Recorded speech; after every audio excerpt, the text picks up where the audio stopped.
नाज़रीन, जरवार वेझो ॻोठ लखण लाशारी बरसात सबब मुकम्मल तौर पानी हेठि आयल आहे, जॾहिं हिन महिल ताईं ज़मीनी राब्तो बि बहाल न थी सघियो आहे।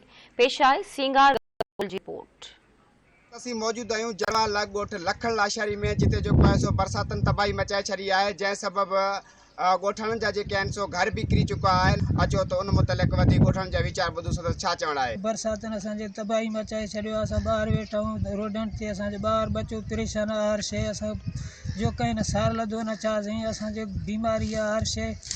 असांजा घर बर ड्राई विया बरसात में, न मानी खाइण न कुझु कोई शइ आहे, न पाणी बरसात जो पाणी हेतिरो बीठो आहे, घर बर सॼा ड्राई विया आहिनि। कोई भी डी साहब असां वटि कोई न आयो आहे। असांजो जेको इहो पंहिंजो यूसी आहे साहिब खान लुंड, हिन टाइम त काई शइ न आहे।